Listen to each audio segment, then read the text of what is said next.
terus saya tidak melihat sesuatu yang sifatnya non medis atau kegaiban, ya saya katakan menurut saya ini clear, tidak ada gangguan santet, telo, sihir dan lain sebagainya, clear menurut saya. Tinggal kita perbaiki psikologinya. Kalau fisiknya jelas bermasalah, berarti yang diperbaiki fisik. Tapi ada kalanya yang datang biasa saja, tidak dengan keluhan-keluhan yang katanya kena sihir, kena santet, itu kadang-kadang diperlihatkan oleh Allah. Oh ini kena gangguan ini, kena santet, kena pelet ya, kena gunda-gunda, itu kadang-kadang seperti itu. Tetapi yang tidak saya sampaikan kepada klien, ya toh? Tidak perlu kita sampaikan kepada klien secara terbuka. Cukup kita atasi masalahnya. Jadi di sini unsur pegadian dimasukkan, mengatasi masalah. Yang pertama makna kuantum paham ya? Nah sekarang dasarnya, ketika tadi kita ingin mengupgrade energi positif kita supaya aura kita meningkat, berarti kan mengupgrade, memperkuat getaran. Ya lah, di dalam diri manusia ini levelnya level apa tadi? Perasaan. Jadi segala macam bentuk perasaan negatif itu berada di getaran rendah, akan mengurangi kesehatan, akan memperparah keadaan. Segala macam bentuk emosi negatif. Emosi negatif itu apa saja? Marah. Paling bahaya itu marah, dendam, dengki, benci, kecewa, ungkah hati, sedih, susah, grantes. Gerges itu fisik. Was-was, khawatir, cemas. Itu mendominasi tidak dalam kehidupan jenengan? Ya. Kalau mendominasi berarti saya anggap ini semua sakit. Ya. Jadi dalam kehidupan sehari-hari kita itu lebih banyak susah, sedih, atau senang, gembira, bahagia. Coba saya ingin tanya Mbak Esana, dalam kehidupan sehari-harimu lebih banyak susah, sedihnya atau bahagianya? Hah? Nervous, minder, underestimate bahasa Inggrisnya. Itu juga berada di getaran rendah. Harus diupdate. Kalau enggak, lama-lama kamu pusing tuh, sakit juga. Ya toh, kondangan isin bu, akhirnya dijewer. Sakit enggak? Kon maju ngisi apa misalkan, malu, akhirnya dilok kan? Sakit enggak lama-lama? Jadi dalam kehidupan sehari-hari kita lebih banyak mana getaran vibrasi di dalam diri kita, apakah positif ataukah negatif? Ketika kita lebih banyak didominasi oleh getaran-getaran yang energinya negatif, secara tidak langsung kita sedang memagnet lebih banyak lagi hal negatif dalam hidup kita. Makanya Roma Irama rumusnya, yang kaya makin kaya, yang miskin makin miskin, yang sehat makin sehat, yang sakit makin. Kenapa? Karena yang kaya itu merasa dengan bahagia sekali dia memiliki uang. Tidak pernah merasa kesulitan untuk mendapatkan uang. Uang seolah-olah datang kepada dirinya dengan segala arah penjuru dengan mudah dan pasti. Segala sesuatunya bisa jadi uang menurut orang yang kaya. Contohnya beliau Pak Martono ini, gak pernah susah, duit pirang-pirang miliar, pirang-pirang juta, pokoknya lemah bangun pondok, bangun madrasah. Beliau Pak Martono, muga-muga sehat panjang umur. Amin. Orang bakal malah tambah sugih. Wiris rumus yang kaya makin, asal bisa memanajemen perasaan. Loh yang miskin makin miskin, bendino grantes susah sabar. Ini tuh gak ono minyak sambat, sesuk tambah ora ono minyak. Gak iso tuku bensin sambat, sesuk tambah ora iso tuku bensin. Lama-lama sakit. Artinya hal-hal negatif itu akan banyak memagnet hal yang negatif dalam diri kita. Tetapi seseorang itu tidak mudah mengubah image emosinya, moodnya dari yang positif dari yang negatif menjadi positif dengan seketika, tidak mudah. Harus tahu akar permasalahannya yang disebut PR, psychological reversal. Ya itu kuliah ya. Datang itu kuliah. Ini yang Wonogiri itu baru tahu kan kalau Kiai James itu bisa bahasa Inggris. Apa? YouTuber. Wonogiri agak ngerti aku YouTuber loh kan. Alhamdulillah. Jadi ada yang namanya psychological reversal, akar permasalahan psikologis yang mendasari munculnya sebuah keluhan. Dimulai dari perubahan emosi.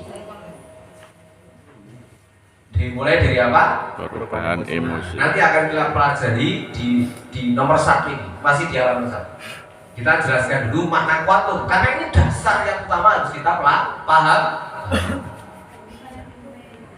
Tentang kuantum sudah bisa dimengerti? Nah, energi positif atau emosi positif yang terendah, getaran terendah itu adalah marah. Jadi siapapun Anda yang terbiasa mengumbar kemarahan, memendam kemarahan, entah oleh sebab apapun, siap-siaplah minimal stroke. Minimal itu minimal. Iya, minimal. Maksimalnya kuburan. Energi kemarin itu nanti akan mempengaruhi somatik Anda. Stomatik Anda ini apa? Perut Anda. Kalau sudah sampai ke perut, mempengaruhi perut sampai nek jengkel, petengnya kaku kok halus. Kaku toh? Semakin sering perut Anda kaku, kerak otot, paling ringan nanti jadinya asam lambung. Paling ringan. Asam lambung naik ke dada, mengganggu kinerja, paling ringan paru-paru, sesak nafas. Ya toh?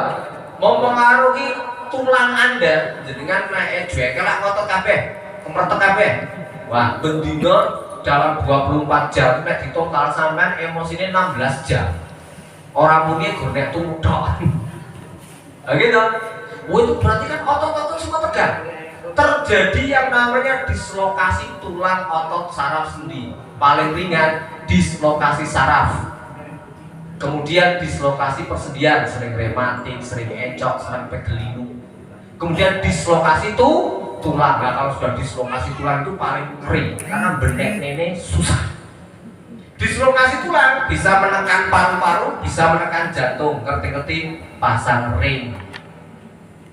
Ngeri berat. Nah, makanya jenengan itu pingin sehat panjang umur, buang amarah. Buang amarah. Saya menjelaskan dari sisi kesehatan, bukan dari sisi dalil agama. Dalil agama pakai kali Ustaz Basyarudin, sing ngaku pesan. Jadi dalil agama yang jenengan kuat, dalil ilmu pengetahuan yang kuat, jenengan gak usah diatur. Wis ngatur awak diri. Nah jenengan gue ceramah tok berdasarkan dalil agama, bisa panggah ngeyel wae. Pingine ki ngoten Ustaz, tapi angel. Tapi nek jelas ngerti resiko kesehatan nih. Oh. Ya. Terus energi atau vibrasi ini nyebar ke lingkungan di mana jenengan berada. Semakin kuat sebarannya semakin luas. Anak-anak nakal susah diatur, ya toh, pelupa, terus sulit untuk konsentrasi. Itu bisa jadi karena terpapar radiasi. Bahasa mungkin terpapar radiasi energi amarah dari orang tua yang ada di dalam rumah itu. Lah ngeri toh? Anak zaman gak ngerti apa-apa. Lebih parah lagi misalkan jenengan masih dalam kondisi jauh, misalkan ada salah satu menantu itu pas lagi hamil misalkan. Ini bisa mempengaruhi janin yang ada di dalam kan. Makanya nek jenengan kepingin putune jenengan sampean orang cerdas, muring-muring wae ning mantune sing lagi. Tapi nek jenengan pengin cerdas, mantune kudu disayang-sayang, kudu dimanja. Para suami juga gitu, kalau istrinya lagi mengandung, ya kudu disayang-sayang, kudu dimanja. Jangan sampai memiliki tekanan psikologis, karena tekanan psikologis ibu ini akan berpengaruh pada janin. Sampai sini paham ya tentang kuantum? Terus yang kedua, masage. Artinya apa? Pijat. Tapi ojo bayangin pijat gini-gini. Jangan bayangkan pijat, karena di Sampika tidak diajarkan pijat seperti itu. Ada namanya ya pijatnya ya pijat kuantum. Pijat kuantum itu pijatan lembut tanpa meninggalkan bekas dan rasa sakit. Kalau perlu, yang dipijat tidak fisiknya, tapi yang dipijat adalah mentalnya. Alumni GMT kita di daerah Tangerang sana, Jabodetabek, Tangerang, itu alumni kita membuka kliniknya namanya keren. Terapi pijat kuantum. Gua nggak bingung maksudnya pijat kuantum itu iya. Terus yang pijat mental. Pijat mental. Jadi kan nanti bisa di rumah ya. Buka plakat terapi pijat mental. Gak disomoco terapi pijat mental.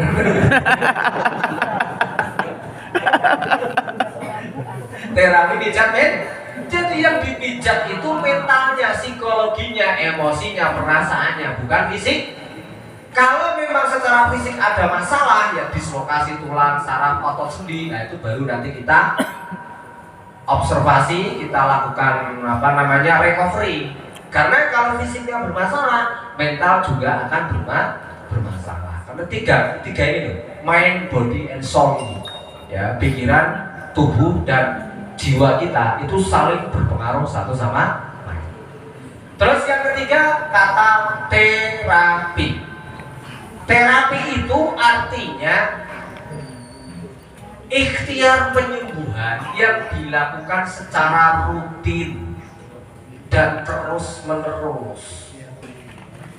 Catat ya, rutin dan terus menerus dengan durasi atau interval waktu tertentu. Paling cepat itu 3 kali sehari, paling lambat itu 7 hari sekali. Lah kalau tiap hari namanya bukan terapi lagi, tapi apa? Pemaksaan. Karena butuh penyesuaian antara pikiran, perasaan, dan tubuh. Jadi teman-teman yang sudah membina klinik atau sudah menangani pasien, itu yang namanya terapi itu paling cepat 3 hari sekali, paling lambat 7 hari sekali. Terus menerus. Batasnya apa? Batasnya sampai pasien merasa cukup. Sampai apa? Pasien merasa cukup. Cukup sehat, boleh cukup puas, boleh cukup berhasil, boleh, intinya tergantung pasien. Terus merasa tidak ada perubahan, terus merasa cukup, berarti tidak dilanjutkan. Cuma kan kita punya gambaran ya. Nanti kalau kita sudah belajar, sudah praktek, nanti kita punya gambaran. Oh keluhan ini kira-kira butuh berapa kali terapi. Kita sampaikan kepada klien kita. Ini keluhan jenengan ini kira-kira kalau kita tangani serius butuh 3 sampai 4 kali terapi misalnya. Butuh 3 sampai 4 kali terapi. Nah, nanti kita atur kesepakatan dengan klien apa 3 kali sehari apa seminggu sekali. Nanti setelah 3 kali terapi, baru nanti kita buat kesepakatan ulang mau bagaimana selanjutnya. Apa diteruskan sampai tuntas, apa dilakukan secara mandiri di rumah. Karena biasanya sudah 3 kali terapi, pasien sudah bisa diajari untuk swaterapi, terapi mandiri di rumah. Nanti tinggal kontrol saja. Jadi kuantum sudah paham? Masa terapi sudah paham? Oke, sekarang kita masuk ke langkah taktis berikutnya. Nah, dalam teknik kuantum masa terapi ini ada 6 langkah formal yang semestinya ada. Tidak harus semuanya ada, tapi kalau bisa diterapkan semuanya itu luar biasa. Ya tidak harus sekali datang langsung tujuhnya, tidak harus. Tinggal mana yang lebih dulu dibutuhkan. Cuma untuk yang langkah 1, 2 itu pokok wajib. Kemudian untuk langkah 3, 4, 5 itu kondisional. Langkah 6, 7 itu juga pokok wajib. Jadi minimal ada 1, 2, 5, 6. Adapun 3, 4, 5 itu kondisional. Yang pertama set up. Set up itu sebagai seorang yang beragama, kita mesti melakukannya dengan doa. Karena kita berada di dalam dunia perempuan dan basisnya adalah hipnoterapi, doa ini doa yang mengandung unsur afirmasi, bukan hanya sekedar permohonan kepada Allah Subhanahu wa Ta'ala. Apa arti afirmasi? Afirmasi itu adalah penegasan kata-kata positif ke dalam diri. Penegasan kata-kata positif dalam diri. Misalkan saya sehat, saya kuat, saya segar, saya bugar, saya cerah, saya ceria, saya gembira, saya bahagia. Nah, itu afirmasi. Kalau misalkan ya Allah, karuniakanlah kepada hamba rezeki yang banyak, rezeki yang halal, rezeki yang berkah, itu namanya doa. Nah, kalau doa yang mengandung afirmasi bagaimana? Ya Allah, dengan namamu engkau jadikan aku sehat, aku kuat, aku segar, aku bugar. Itu doa yang mengandung unsur afirmasi. Nah, di dalam seni penipuan, doanya adalah doa yang mengandung unsur afirmasi. Contohnya, Allahumma anta syafi la shifa illa shifau shifa la yughadiru saqaman wala Allahumma anta syafi ishfina. Ishfi itulah bentuk afirmasi. Sembuhkanlah aku. Kan sama tadi dengan rahmat, cinta dan kasih sayangmu kan gitu. Nah, dalam doa ini dianjurkan bahasanya dipahami oleh klien. Jadi kalau tidak doa pakai bahasa Arab, kliennya nggak paham, tidak bisa mengandung, tidak otomatis mengandung unsur afirmasi karena datang. Jadi yang dimaksud doa dan afirmasi ini adalah doa yang mengandung unsur afirmasi dan dipahami oleh. Nah, apa yang dimaksud set up di sini? Set up di sini adalah rangkaian proses untuk mengiringi doa dan afirmasi kita lebih bisa diterima oleh pikiran, perasaan maupun tubuh kita. Jadi ada 3 unsur: pikiran, perasaan, dan tubuh. Maka harus ada 3 hal yang mewakili pikiran, perasaan, dan tubuh. Doa itu jelas permohonan kita kepada Allah Subhanahu. Wakil dari pikirannya apa? Membayangkan sesuatu sesuai dengan ucapan kita, pikiran. Ya. Perasaan menghadirkan emosi, perasaan yang berkaitan dengan apa yang kita pikirkan. Tubuh dengan ketukan atau sentuhan di bagian-bagian tertentu tubuh kita. Sampai di sini bisa dipahami. Jadi ada 3 hal. Doa saja tidak cukup untuk tujuan terapi. Harus mewakili 3 hal. Mewakili pikiran dengan menghadirkan bayangan kejadian atau yang diharapkan. Misalkan yang ingin disebutkan sakit kepala, ya berarti bayangkan rasa sakit kepalanya atau sebab-sebabnya. Mungkin kemarin sakit kepala ditutup tawon, ya berarti ingat kembali kejadian ditutup tawon yang kemarin. Itu pikir. Perasaannya yang dimunculkan berkaitan ditutup tawon itu apa? Susah kan? Sedih, sakit, ya seolah-olah munculkan perasaannya, muncul kembali sakitnya. Sakitnya muncul kembali. Tubuh sambil diketuk-ketuk. Jadi sudah mewakili 3 unsur. Contoh ya.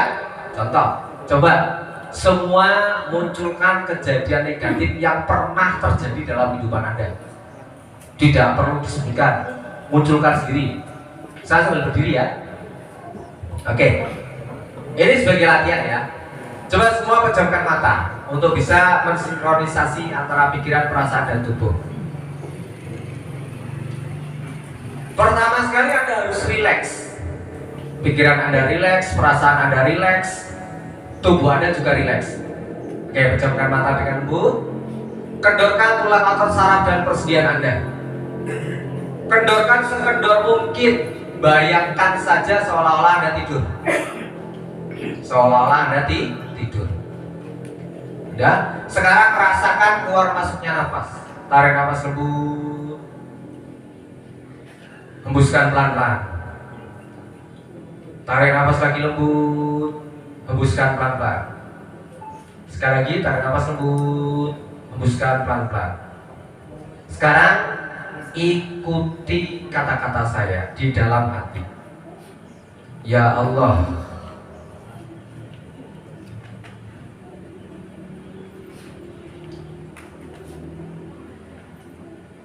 atas segala permasalahan yang terjadi dalam kehidupan saya selama ini, baik suka maupun duka, pengalaman hidup saya ikhlas, saya pasrah menerimanya dengan tulus apa adanya, sebagai bagian dari bukti keimanan kami kepada qadha dan qadarmu.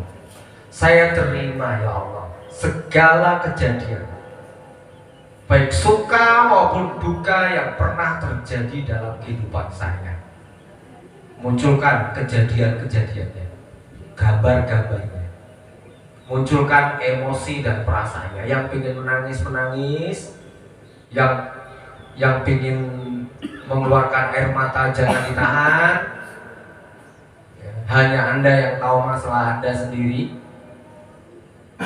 Saya ikhlas menerimanya dengan tulus apa adanya. Dan adapun untuk kebahagiaan hidup saya sekarang dan seterusnya, saya serahkan sepenuhnya kepadamu ya Allah. Sehatkan, kuatkan, sejahterakanlah saya lahir dan batin. Tarik nafas, hembuskan pelan-pelan. Tarik nafas lagi, hembuskan pelan-pelan. Tarik nafas lagi, hembuskan pelan-pelan. Ikuti kata-kata saya di dalam hati. Ya Allah, mulai saat ini juga dan untuk seterusnya, saya memaafkan diri saya, keluarga saya, dan siapapun yang pernah berbuat salah kepada saya. Siapapun mereka dan apapun kesalahannya, saya ikhlas memaafkan mereka.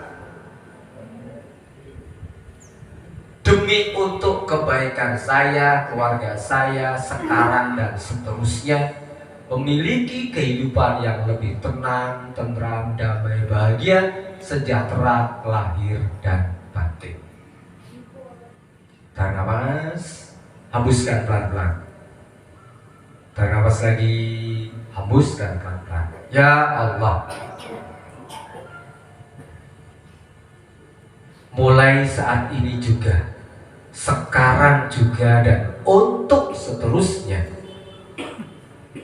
saya mengasihi, menyayangi, mencintai diri saya, keluarga saya seutuhnya dan sepenuhnya.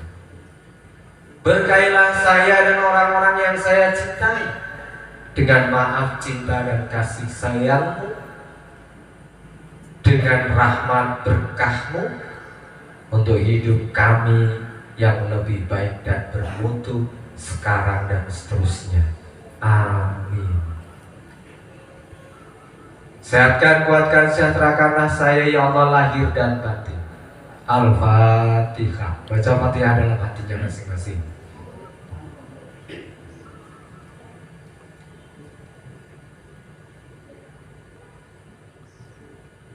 Lalu pelan-pelan buka mata.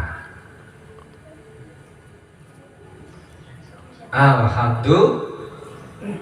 Ini kita sudah belajar dua unsur. Unsur apa?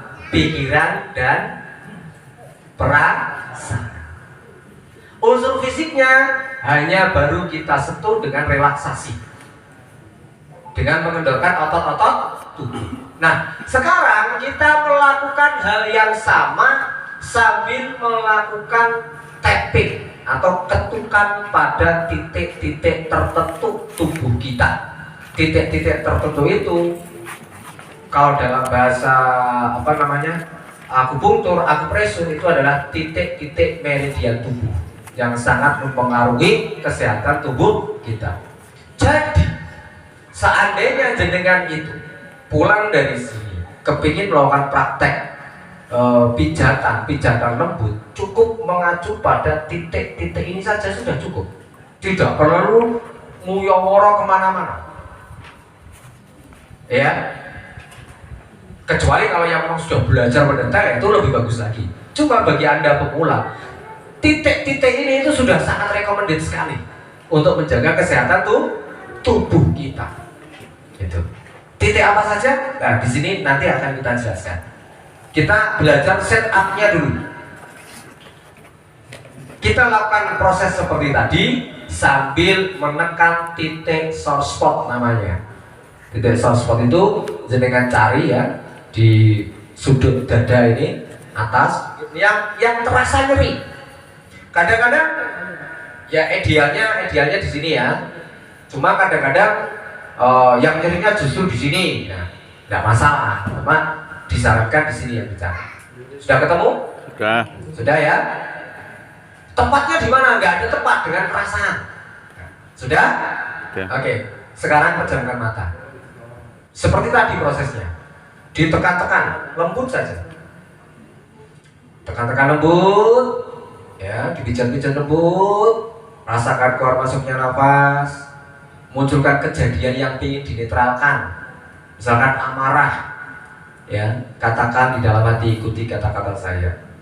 Walaupun saya sering kali marah, luka hati, sakit hati, kecewa, sedih, dan dirundung duka lara, oleh sebab apapun saya ikhlas, saya pasrah menerimanya dengan tulus apa adanya.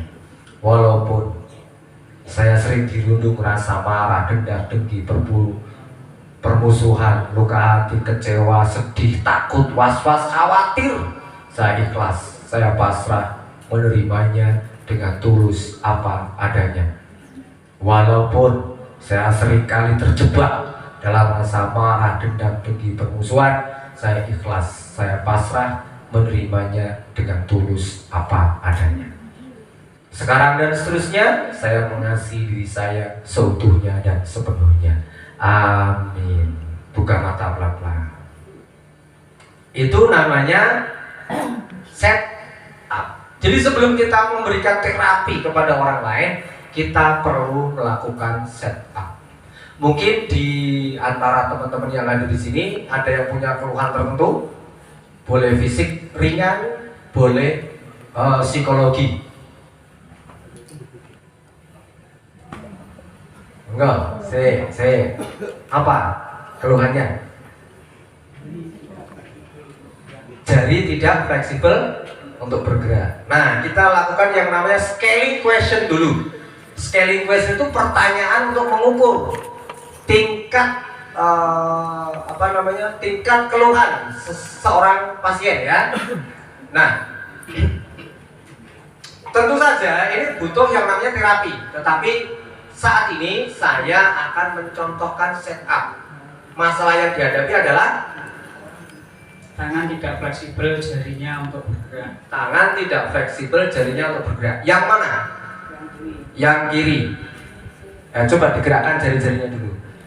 Nah, ini kalau misalkan saya buat angka 0 sampai 10, berarti angka 10 berat, angka 9 ringan, angka 8 lebih ringan, angka 7 lebih ringan, angka ini kalau misalkan sampai di angka 3, skalanya turun di angka 3, kira-kira kan sudah kita bisa lihat lebih enteng, tahu maksudnya ya. Nah, sekarang yang saya tanyakan, kira-kira menurut jenengan, keluhan jenengan itu berada di skala angka berapa? Angka 9. Angka 9. Kita lihat, apakah setup sudah cukup untuk bisa mengurangi efeknya, menurunkan skala. Berdasarkan ciri-ciri fisik, ini terjadi kelainan tulang, juga kelainan otot. Ini harus diterapi lanjutan. Cuma ini saya akan mencontohkan seberapa pengaruh setup sebelum kita melakukan terapi. Paham ya Pak ya? Oke, silakan duduk. Oke. Untuk melakukan proses setup ini, klien bisa menyentuh titik soft spotnya sendiri, atau bisa juga kita yang menyentuh. Kalau misalkan terapisnya cowok, terus pasiennya cewek, gimana? Jadi Mas Rahmat bonus ya? Enggak. Kita pilih di ubun-ubun dengan cara diketuk. Mohon maaf, Amin. Dibuka boleh? Oke. Nah, di sini ini kan lebih sopan, ya toh? Jangan malah modus ya toh. Memang caranya harus seperti ini ya. Wah, ya. Begitu juga kalau terapisnya cewek, pasiennya cowok gitu ya. Nyari titik yang bisa di ubun atau bahkan bisa di sini. Apa namanya? Karate chop di luar jari. Caranya apa? Diadu. Bisa kita yang mengadunya atau bisa pasien yang mengadunya sendiri.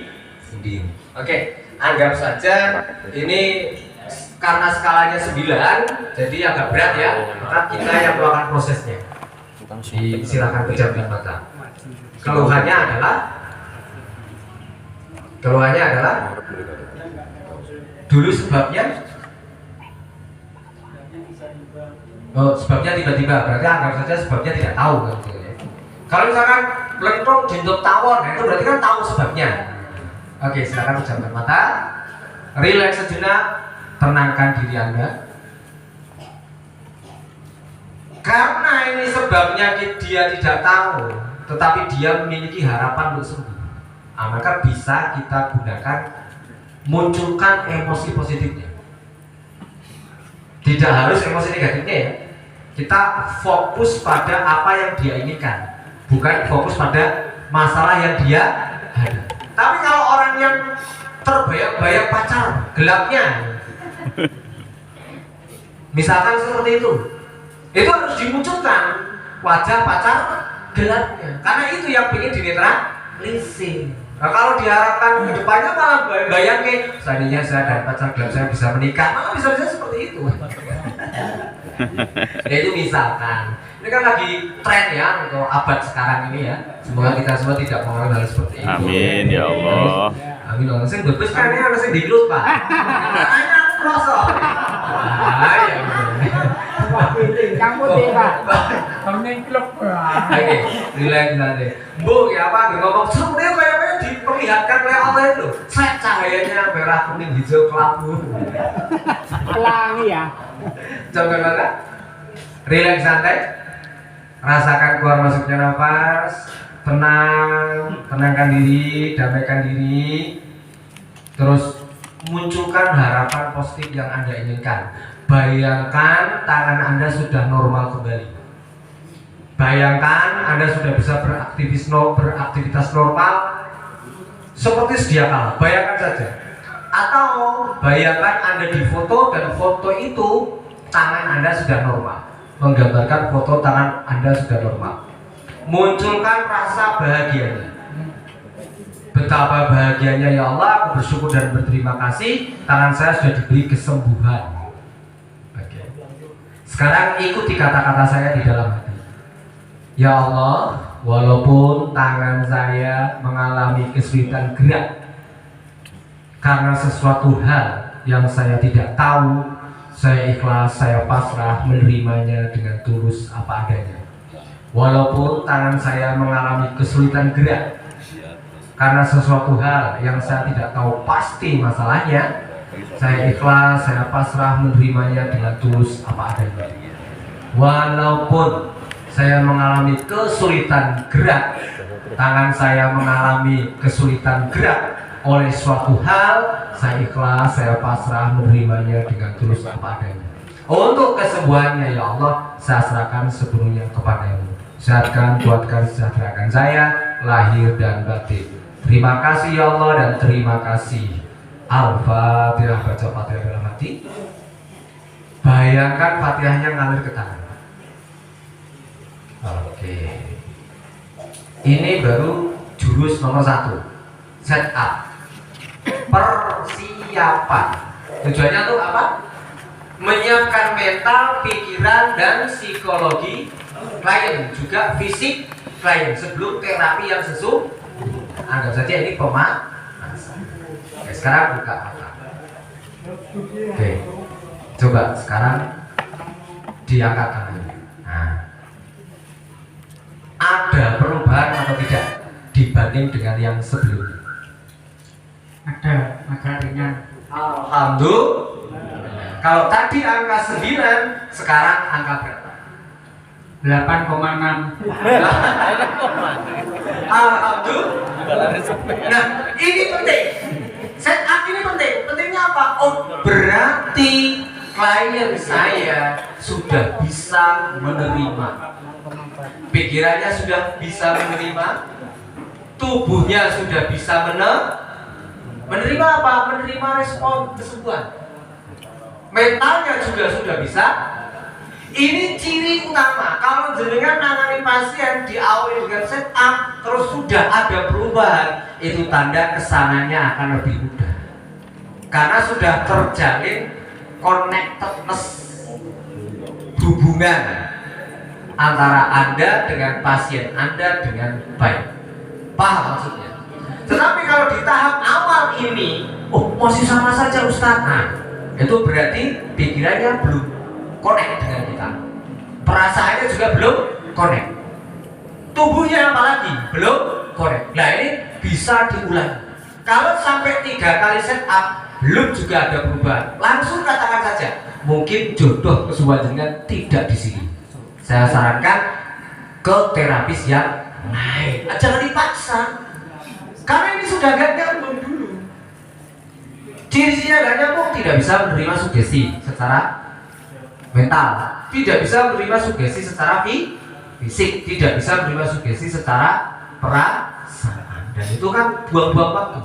Kita buang-buang waktu, pasien juga buang-buang biaya dan tenaga. Terus kalau nggak sembuh, kita juga beban. Wis juga wanek bulotan, wis ditinggali amplop, gak waras-waras. Perasaan kita nggak enak. Karena kan kita tidak nyari uang sebetulnya dengan hal itu kan ya, gak enak. Jadi beban psikologi. Nanti sudah saya rukyah, sudah saya bacakan ini, nggak sembuh-sembuh. Nanti yang seolah-olah remeh-temeh itu Qur'annya, wiridnya. Padahal sejak awal sudah tidak terbangun koneksi yang kuat. Sampai di sini paham pentingnya setup? Ya. Oke, sekarang praktekkan untuk diri Anda masing-masing. Oke, terima kasih ya.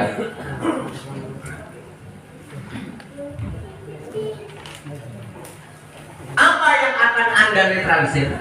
Yang Anda netralisir adalah yang tadi saya sebut sebagai PR atau psychological reversal, akar permasalahan psikologi yang mendasari munculnya keluhan. Di sini sudah saya contohkan. Ya. Contoh psikologikal reversal itu misalkan saya tidak bisa mencapai impian saya yang punya cita-cita, lama nggak kesampaian, terus hatinya susah. Nah itu silahkan, itu berarti P. Saya tidak dapat bicara di depan publik dengan percaya diri. Dengan yang pengen jadi trainer atau pembawa acara atau penceramah, tetapi grogi, bergetar ketika di depan publik, nah berarti ini PR. Saya adalah korban pelecehan seksual misalkan. Saya tidak bisa menghindari rasa bersalah yang terus-menerus menghantui saya. Ini semua adalah contoh-contoh PR. Silahkan jenengan temukan PR Anda masing-masing. Paham nggak di sini? Paham? Saya beri waktu 10 menit untuk menyelesaikan sebanyak mungkin PR yang Anda miliki pada sesi setup ini. Dipersilahkan.